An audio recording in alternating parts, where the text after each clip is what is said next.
Karoline Leavitt's with us, Trump 2024 National Press Secretary. Nice to see you as always.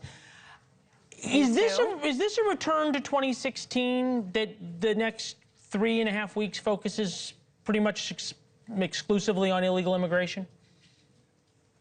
Well, look, the fact that President Trump is talking about immigration as much today in 2024 as he was in 2016 explains the failed policies of the last 4 years. This was President Trump's signature issue nearly 8 years ago. He obviously ran in 2016 on his promise to build the wall. He delivered on that promise, built more than 500 miles of it. When he left office, he handed Kamala Harris and Joe Biden the most secure border in American history. Illegal border crossings were at a record low. Today, we have seen a historic, unprecedented surge of illegal crossings at the southern border, and President Trump is running again on this very same issue, again, because the administration in power now reversed all of his effective policies and created this immigration crisis. So yes, to answer your question quickly, he is going to continue to talk about this because it is at the top of voters' minds right now. No, it definitely is at the top of voters' minds. That said, yes, the Biden administration reversed all of his executive orders, and yes, they've been in power for the past 4 years.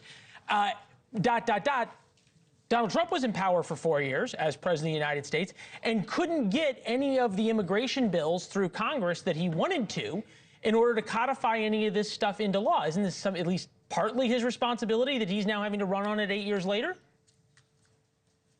Absolutely not. As I just said, President Trump used his executive power as commander-in-chief to create the most secure border in American history. He implemented the Remain in Mexico policy, which was incredibly effective at deterring illegal immigration because rather than waiting for asylum here in the United States, illegal immigrants were forced to wait in their home countries, which is a deterrent in itself. Again, he built more than 500 miles of border wall. He ended catch and release, and the illegal crossings when he left office were at a record low because of that executive power he used. Now, the Harris-Biden administration has recognized they have that same executive authority. They used it to reverse all of President Trump's effective policies. Now they're pretending, oh, we can't do anything. We need Congress to pass a bill. You don't need a bill through Congress. You need a president who wants to secure the border. President Trump did it in his first term. Joe Biden and Kamala Harris are refusing to do it now. Well, as you know, when you say something that I think is factually untrue, I challenge you on it. So far, so good.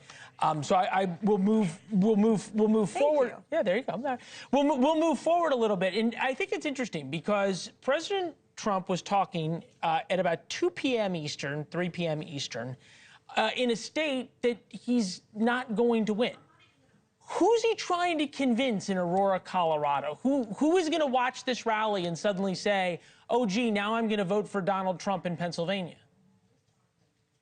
Look, I know it's conventional wisdom for people in politics to say you have to spend time in the states that are going to propel you to victory.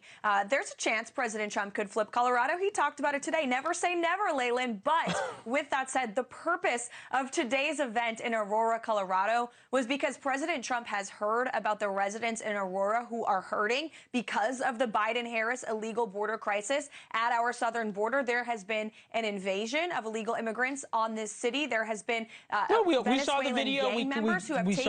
We covered the video a lot. Sure, in Aurora. Sure, we covered the video a lot. Okay, so you say it's conventional wisdom that you're supposed to only spend time in swing states.